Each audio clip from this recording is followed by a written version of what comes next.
उत्तर प्रदेश के मुख्यमंत्री श्रीमान योगी आदित्यनाथ जी, यूपी सरकार के मंत्रीगण, यूपी भाजपा के अध्यक्ष भूपेंद्र चौधरी जी, उद्योग जगत के सभी साथी, अन्य महानुभाव, देवी और सज्जनों, यूपी इंटरनेशनल ट्रेड शो में आए सभी ट्रेडर्स, इन्वेस्टर्स, एंटरप्रेन्योर्स और नौजवान साथियों का मैं हृदय से बहुत बहुत अभिनंदन करता हूं। मुझे खुशी है कि यहां 2200 से अधिक एग्जीबिटर्स अपने प्रोडक्ट्स और सर्विसेज का प्रदर्शन कर रहे हैं। इस बार ट्रेड शो का कंट्री पार्टनर रूस है, यानी इस ट्रेड शो में हम एक टाइम टेस्टेड पार्टनरशिप को और भी मजबूत कर रहे हैं।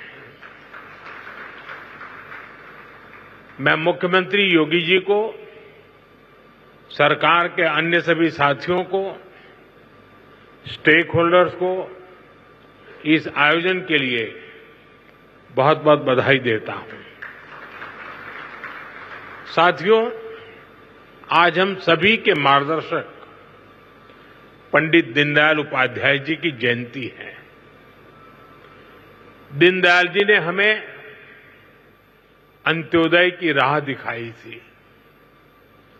अंत्योदय यानी जो सबसे आखिर में है उसका उदय, गरीब से गरीब तक विकास पहुंचे और हर भेदभाव समाप्त हो, यही अंत्योदय है।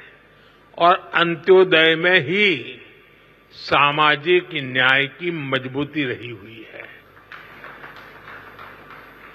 और आज विकास का यही मॉडल भारत दुनिया को दे रहा है। साथियों, मैं आपको एक उदाहरण दूंगा। आज विश्व में हमारे फिनटेक सेक्टर की बहुत चर्चा है। इस फिनटेक सेक्टर की सबसे खास बात है कि इसने समावेशी विकास को, इंक्लूसिव डेवलपमेंट को बहुत ताकत दी है, बढ़ावा दिया है। भारत ने ऐसे ओपन प्लेटफॉर्म बनाए जो सबको साथ लेकर चलते हैं। यूपीआई, आधार, डिजी लॉकर, ओएनडीसी, ये हर किसी को मौका दे रहे हैं। यानी platform for all, progress for all. आज भारत में इसका असर हर जगह दिखाई देता है। मॉल में शॉपिंग करने वाला भी यूपीआई इस्तेमाल करता है और सड़क पर चाय बेचने वाला भी यूपीआई का इस्तेमाल करता है। फॉर्मल क्रेडिट जो कभी सिर्फ बड़ी कंपनियों को मिलता था, वही अब पीएम स्वनिधि से रेहड़ी ठेले वालों तक पहुंचता है। साथियों, ऐसे ही गवर्नमेंट ई मार्केटप्लेस यानी जैम है। एक समय था, अब सरकार को कोई सामान बेचना और बड़े प्लेयर्स के बस की बात, उन्हीं के कब्जे में था एक प्रकार से। लेकिन आज जैम पोर्टल से करीब 25 लाख सेलर्स और सर्विस प्रोवाइडर्स उससे जुड़े हुए हैं और सरकार को सप्लाई का काम कर रहे हैं। ये छोटे छोटे ट्रेडर्स हैं, उद्यमी हैं, दुकानदार हैं, जो भारत सरकार की जरूरत के हिसाब से वो सीधे अपना सामान भारत सरकार को बेच रहे हैं और भारत सरकार खरीद रही है। आप हैरान रह जाएंगे कि अब तक जेम के माध्यम से भारत सरकार ने 15 लाख करोड़ रुपए का सामान या सर्विस खरीद चुके हैं। इस पोर्टल पर करीब करीब 7 लाख करोड़ रुपए का सामान हमारे एमएसएमई लघु उद्योगों से खरीदा गया है। पहले की सरकारों में ये सोचना भी असंभव था, लेकिन आज देश के दूर सुदूर कोने में जो छोटा सा दुकानदार है वो भी जेम पोर्टल पर अपना सामान बेच रहा है और यही तो सच्चे अर्थ में अंत्योदय है।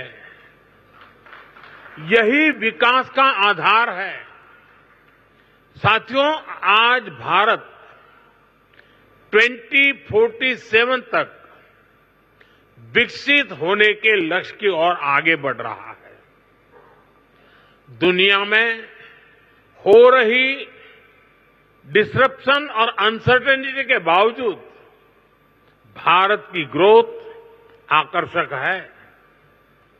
डिसरप्शन हमें भटकाते नहीं, लेकिन हम उस परिस्थिति में से नई डायरेक्शन खोजते हैं, नई डायरेक्शन का मौका ढूंढते हैं। इसलिए इन डिसरप्शन के बीच आज भारत आने वाले दशकों की नींव मजबूत कर रहा है और इसमें भी हमारा संकल्प है, हमारा मंत्र है आत्मनिर्भर भारत। दूसरों पर निर्भर होने से ज्यादा व्यवस्था कोई और हो ही नहीं सकती।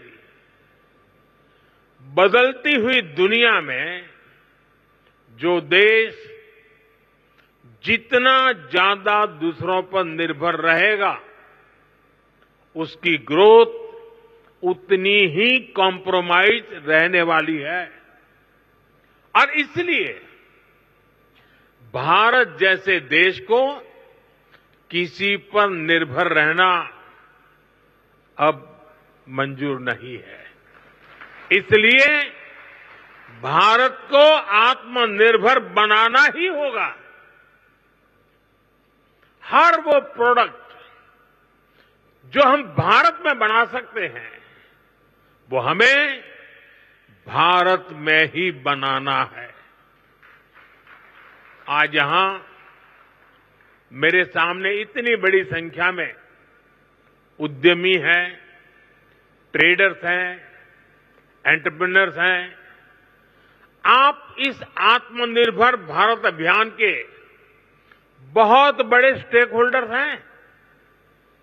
मेरा आज आपसे आग्रह है, अपना बिजनेस मॉडल ऐसा बनाइए जो आत्मनिर्भर भारत को मजबूती देता हो।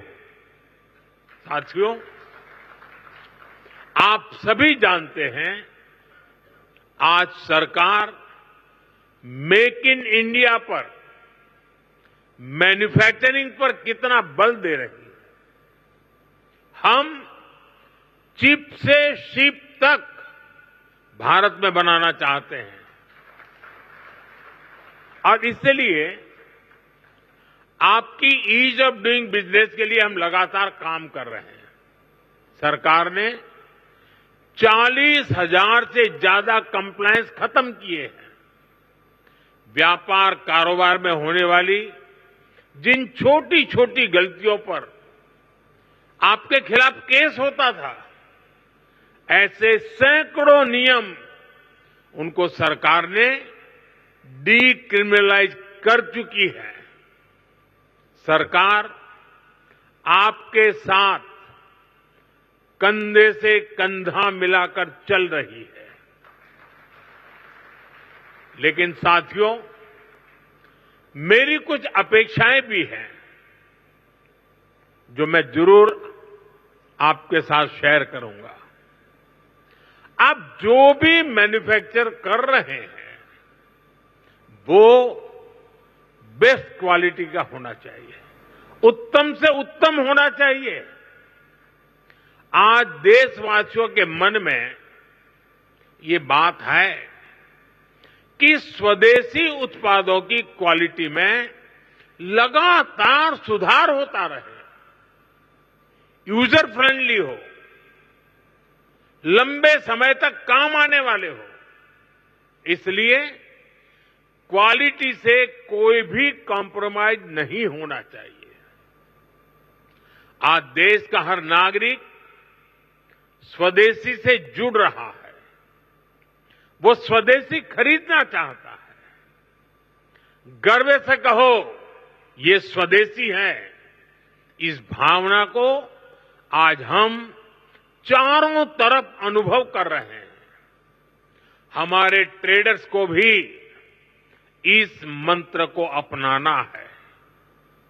जो भारत में उपलब्ध है उसे ही प्राथमिकता देनी है। साथियों, एक अहम विषय रिसर्च का है। हमें रिसर्च में इन्वेस्टमेंट बढ़ाना है, कई गुना बढ़ाना है।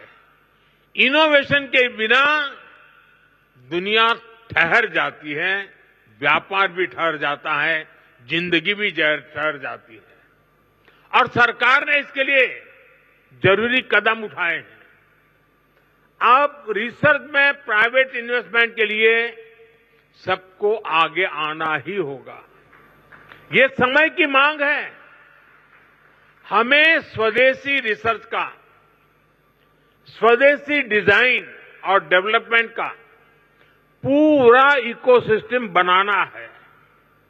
साथियों, इन्वेस्टमेंट के लिए हमारा उत्तर प्रदेश भी अद्भुत संभावनाओं से भरा हुआ है। बीते कुछ वर्षों में यूपी में कनेक्टिविटी की जो क्रांति हुई है उसने लॉजिस्टिक कॉस्ट को बहुत कम कर दिया है। यूपी देश में सबसे ज्यादा एक्सप्रेस वे वाला प्रदेश बन चुका है। यूपी देश के सबसे अधिक इंटरनेशनल एयरपोर्ट वाला प्रदेश है। ये देश के 2 बड़े डेडिकेटेड फ्रेट कॉरिडोर्स का हब है। हेरिटेज टूरिज्म में भी यूपी नंबर 1 है। नमामि गंगे जैसे अभियानों ने यूपी को क्रूज टूरिज्म के लिए उसके मैप पर ला करके अपना स्थान बना दिया है। वन डिस्ट्रिक्ट वन प्रोडक्ट ने यूपी के अनेकों जिलों के प्रोडक्ट को इंटरनेशनल मार्केट में पहुंचा दिया है। और मुझे तो विदेशी मेहमानों से मिलना होता है तो आजकल मुझे कोई क्या देना है बहुत ज्यादा सोचना नहीं पड़ता है। ये वन डिस्ट्रिक्ट वन प्रोडक्ट का कैटलॉग हमारी टीम देख लेती है, बस उसी दुनिया भर के देश के लोगों को मैं दे देता हूं। साथियों, मैन्युफैक्चरिंग में भी यूपी नए रिकॉर्ड बना रहा है। अब जैसे इलेक्ट्रॉनिक्स और मोबाइल मैन्युफैक्चरिंग का सेक्टर है, बीते दशक में भारत इसमें दुनिया का दूसरा सबसे बड़ा प्रोड्यूसर बना है और इसमें यूपी का रोल बहुत बड़ा है। आज पूरे भारत में जितने मोबाइल फोन बनते हैं उसमें से लगभग 55% मोबाइल यहां उत्तर प्रदेश में बनते हैं। यूपी अब सेमीकंडक्टर सेक्टर में भी भारत की आत्मनिर्भरता को मजबूती देगा। यहां से कुछ किलोमीटर दूर ही एक बड़ी सेमीकंडक्टर फैसिलिटी पर काम शुरू होने वाला है। साथियों, एक और उदाहरण डिफेंस सेक्टर का है। हमारी सेनाएं स्वदेशी चाहती हैं, दूसरों पर निर्भरता को कम करना चाहती हैं। इसलिए भारत में ही हम एक वाइब्रेंट डिफेंस सेक्टर डेवलप कर रहे हैं। पुर्जे पुर्जे पर मेड इन इंडिया की छाप हो, हम ऐसा इकोसिस्टम बना रहे हैं और यूपी इसमें भी बड़ी भूमिका निभा रहा है। बहुत जल्द रूस के सहयोग से बनी फैक्ट्री से AK-203 राइफल का उत्पादन शुरू होने जा रहा है। यूपी में एक डिफेंस कॉरिडोर का भी निर्माण हो रहा है, जिसमें ब्रह्मोस मिसाइल समेत अनेक अस्त्र शस्त्र का निर्माण शुरू भी हो चुका है। मैं आप सभी का आह्वान करूंगा, यूपी में इन्वेस्ट करिए, यूपी में मैन्युफैक्चर करिए।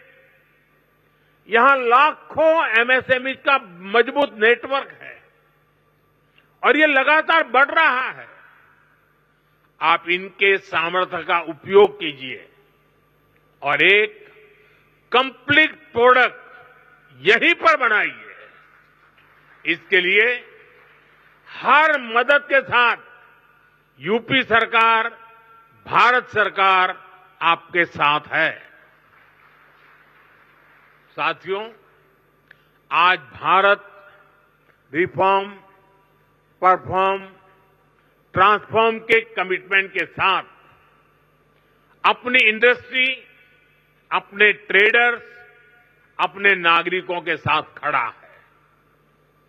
अभी 3 दिन पहले ही नेक्स्ट जनरेशन जीएसटी रिफॉर्म्स लागू किए गए हैं।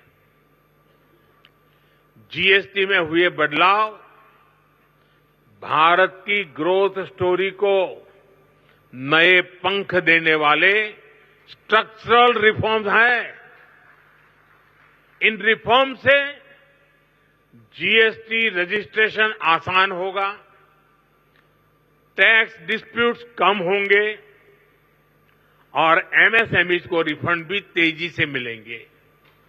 इससे हर सेक्टर को लाभ होगा।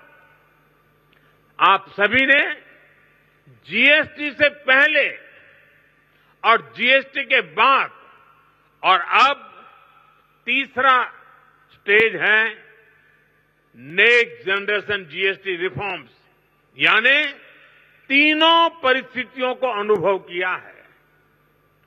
कितना बड़ा अंतर आया है, ये मैं कुछ उदाहरणों से आपके सभी के बीच रखना चाहूंगा। 2014 से पहले, यानी आपने मुझे काम दिया उसके पहले की बात कर रहा हूं। 2014 से पहले इतने सारे टैक्स थे, यानी एक प्रकार से टैक्स का जंजाल था और उसके कारण बिजनेस की कॉस्ट और परिवार का बजट दोनों ही कभी भी संतुलित नहीं हो पाते थे। उसे कंट्रोल करना मुश्किल था।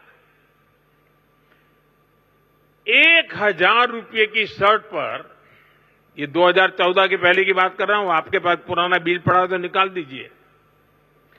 2014 के पहले 1000 रुपये की शर्ट पर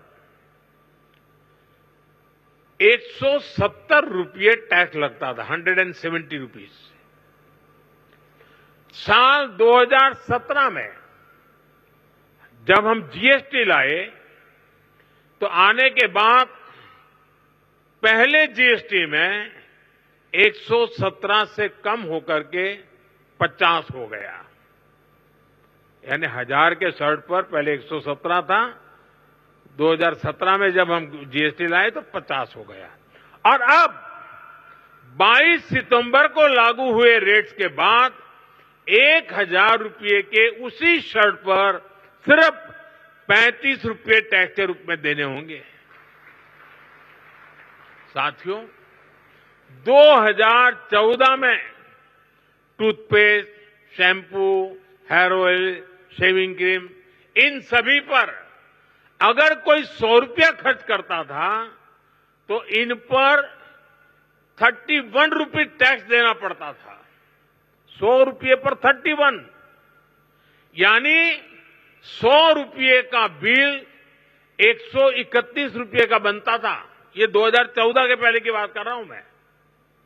2017 में जीएसटी आया तो 100 रुपये का यही सामान 118 रुपये का हो गया, 131 से कम होकर के 118, यानी हर 100 रुपये के बिल पर 13 रुपये सीधे बच गए। अब जीएसटी की अगली पीढ़ी में, यानी इस बार जो जीएसटी का रिफॉर्म हुआ है, ये सामान 100 रुपये पर 5 रुपया 105 रुपये का हो गया है।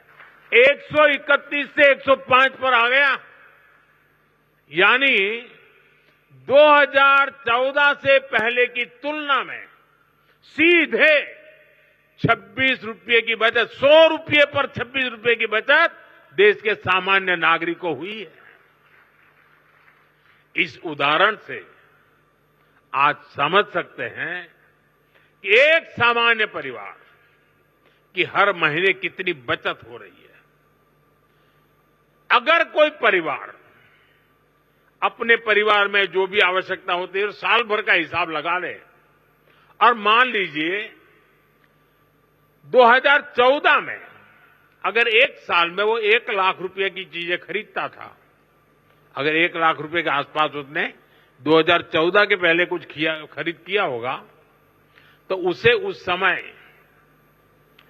करीब 25,000 रुपया टैक्स देना पड़ता था। अगर साल भर में 1 लाख रुपए की चीजें उसने खरीदी तो 25,000 रुपये टैक्स था 2014 के पहले, मेरे आने से पहले। ये बयान बहादुर लोग आजकल बयान करते हैं ना, जरा उनको सुनाइए। लेकिन अब नेक्स्ट जनरेशन जीएसटी के बाद उसी परिवार को सालाना सिर्फ 25,000 से कम होकर के करीब 5-6 हजार रुपया तक टैक्स आ गया है।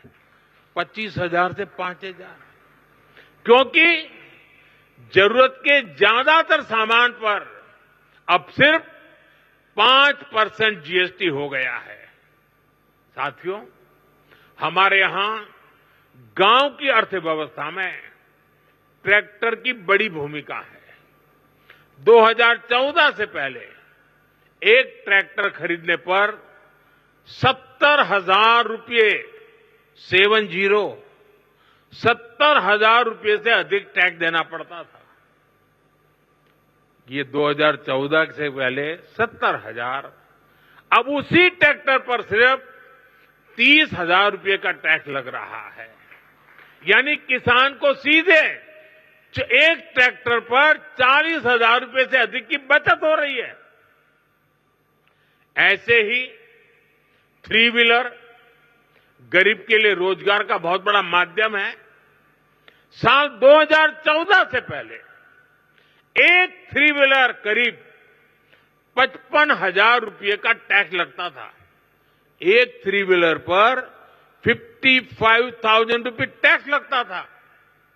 अब उसी 3 व्हीलर पर जीएसटी करीब 35,000 रह गया है, यानी सीधे 20,000 रुपये की बचत हुई है। ऐसे ही जीएसटी कम होने की वजह से स्कूटर 2014 की तुलना में करीब 8,000 रुपये और मोटरसाइकिल करीब 9,000 रुपये सस्ती हुई है। यानी गरीब, नियो मिडिल क्लास सबकी बचत हुई है। लेकिन साथियों, इसके बावजूद कुछ राजनीतिक दल देश के लोगों को भ्रमित करने का प्रयास कर रहे हैं। 2014 के पहले वो जो सरकार चला रहे थे, उसकी नाकामियां छिपाने के लिए कांग्रेस और उसके साथी दल जनता से झूठ बोल रहे हैं। सच्चाई ये है कि कांग्रेस सरकारों के समय टैक्स की लूट मची हुई थी और लूटे हुए धन में से भी लूट होती थी। देश के आम नागरिक को टैक्स की मार से निचोड़ा जा रहा था। ये हमारी सरकार है जिसने टैक्स को बड़े पैमाने पर कम किया है, महंगाई कम की है। हमने देश के लोगों की आमदनी बढ़ाई है और बचत भी बढ़ाई है। जब 2014 में उनकी सरकार थी, 2 लाख रुपए तक इनकम टैक्स माफ था, 2 लाख रुपए सिर्फ।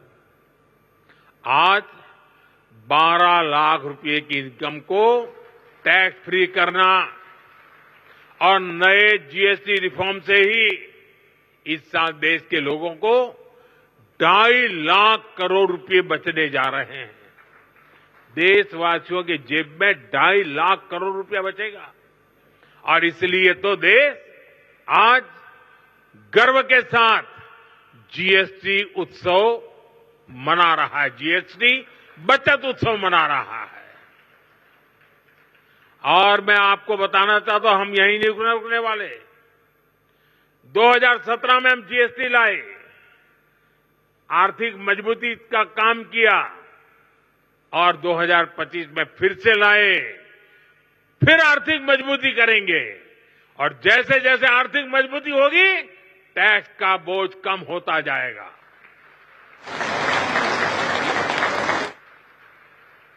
देशवासियों के आशीर्वाद से जीएसटी रिफॉर्म का सिलसिला निरंतर चलता रहेगा।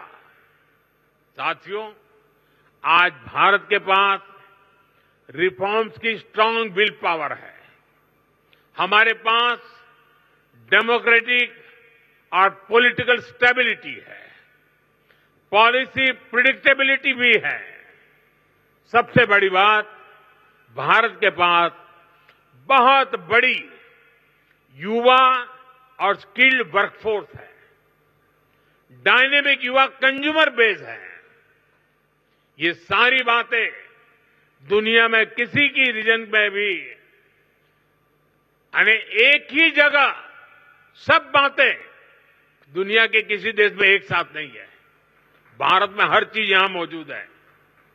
दुनिया का कोई भी इन्वेस्टर, कोई भी कंपनी अगर अपनी ग्रोथ को नए पंख लगाना चाहती है तो उसके लिए भारत में इन्वेस्टमेंट सबसे अट्रैक्टिव डील है। इसलिए भारत में इन्वेस्ट करना, यूपी में इन्वेस्ट करना आपके लिए विन विन सिचुएशन है। हम सभी के प्रयास मिलकर विकसित भारत बनाएंगे, विकसित यूपी बनाएंगे। एक बार फिर आप सभी को इंटरनेशनल ट्रेड शो के लिए मैं बहुत बहुत शुभकामनाएं देता हूं। बहुत बहुत धन्यवाद।